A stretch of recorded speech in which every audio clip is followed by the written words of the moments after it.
नमस्कार। कहानियां नानी जी की में आप सभी का स्वागत है। आशा है आप सभी स्वस्थ व कुशल मंगल से होंगे।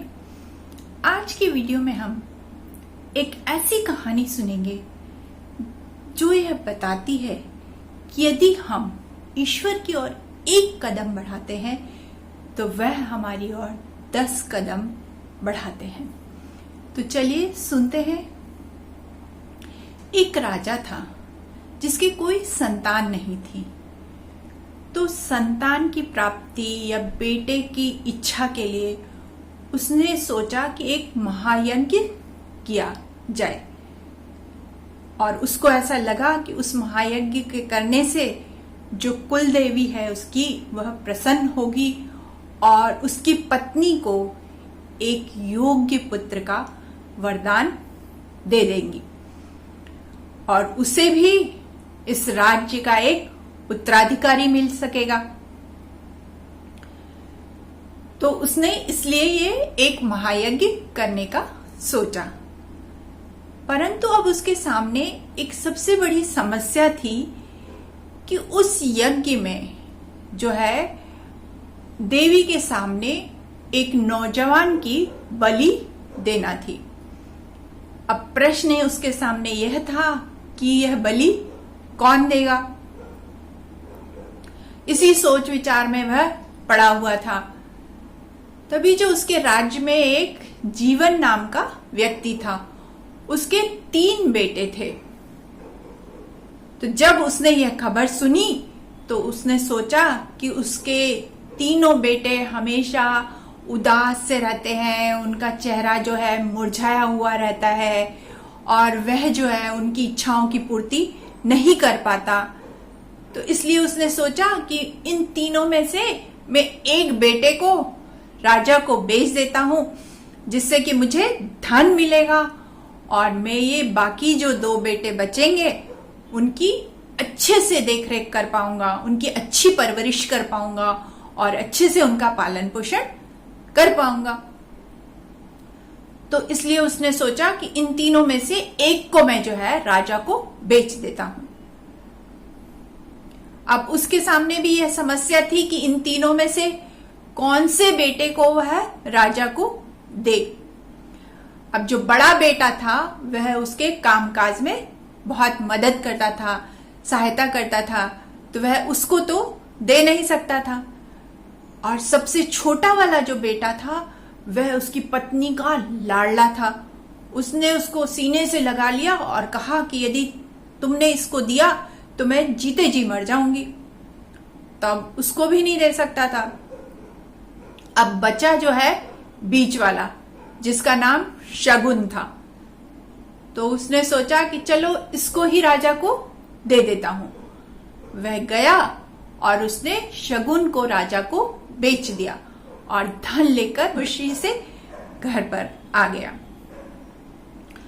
अब शगुन जो है एकदम उदास कमरे में बैठकर उस दिन का इंतजार करने लगा जिस दिन उसकी बलि दी जानी थी। अब उसने क्या किया कि कमरे में बैठे बैठे 3 टीले बनाए। अब राजा ये सब कुछ देख रहा था। उसने 3 टीले बनाए एक के बाद एक करके, और थोड़ी देर बाद उसने जो है एक टीले को लात मारकर गिरा दिया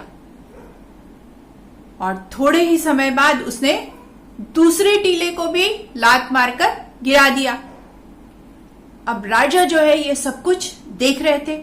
वे हैरान रह गए कि ये लड़का कर क्या रहा है। थोड़ी देर तक वे सोचते रहे। फिर उन्होंने सोचा कि अब इस बच्चे से ही पूछ लिया जाए।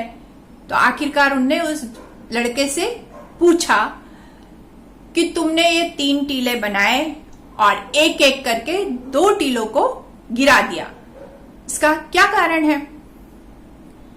तो पहले तो वो बच्चा जो है एकदम सकपका गया, चुप हो गया। परंतु बार बार राजा के पूछने पर उसने सोचा कि ये राजा की आज्ञा है, तो इसलिए उसने कहा कि हे राजा, ये जो पहला टीला था ये मेरे माता पिता का था और माता पिता की जिम्मेदारी थी कि वह मेरी रक्षा और पालन पोषण करें, परंतु उन्होंने जो है मुझे आपको बेच दिया और अपनी जिम्मेदारी से मुक्त हो गए।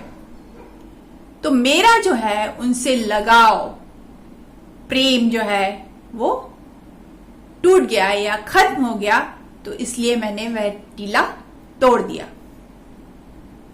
और हे राजन, ये जो दूसरा टीला था ये आपके लिए था। आपको भी अपने राज्य की रक्षा करना चाहिए और आपके ऊपर भी अपने राज्य की प्रजा की रक्षा करने की जिम्मेदारी है, परंतु आपने भी जो है अपने लिए, बेटे की प्राप्ति के लिए या पुत्र की प्राप्ति के लिए आपको बलि देनी थी एक नौजवान की, तो आपने इस मातृभूमि के एक दूसरे बेटे को बलि देने के लिए खरीद लिया। तो इसलिए जो है मेरा मन आपसे भी दुखी हो गया या टूट गया, इसलिए मैंने वह दूसरा टीला भी तोड़ दिया। और हे राजन, ये जो तीसरा टीला है यह ईश्वर का है, जो कि सबकी रक्षा करते हैं या सबके रक्षक है। तो अब ये जो मेरी एकमात्र उम्मीद या आखिरी उम्मीद है वह उस ईश्वर से ही है। इसीलिए मैं इस टीले के सामने बैठकर इंतजार कर रहा हूं कि शायद वे ही मेरी रक्षा करेंगे।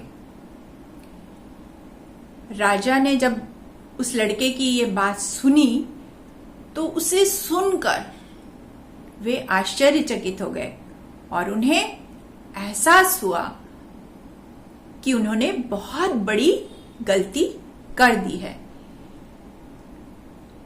या यूं कहें कि उन्हें अपनी गलती का एहसास हुआ कि वे कितनी बड़ी गलती करने जा रहे थे। और उन्होंने जो है उस बच्चे को गोदी में उठाया और उसे बहुत प्यार किया तथा उसे ही अपने पुत्र के रूप में स्वीकार कर लिया और उसका राज्याभिषेक कर कर उसे ही राज्य का उत्तराधिकारी बनाया। हाँ, तो दोस्तों, यदि हम सच्चे मन से ईश्वर को पुकारते हैं तो वह हमारी मदद करने के लिए अवश्य ही आते हैं। जिस प्रकार जो है सुबह के समय सूर्य की किरणें जो हैं बिना आवाज किए खामोशी से हमारे कमरे के अंदर आ जाती हैं या प्रवेश कर जाती हैं तथा हमारे कमरे को रोशनी से भर देती हैं, उसी प्रकार यदि हम ईश्वर के दरवाजे को दस्तक देते हैं या खटखटाते हैं तो उनकी कृपा दृष्टि का दरवाजा हमारे लिए हमेशा खुल जाता है या खुल जाएगा, परंतु उसके लिए सच्चे मन से उनको याद करना बहुत जरूरी है। तो ये थी आज की कहानी। भगवान ही मेरी एकमात्र उम्मीद है।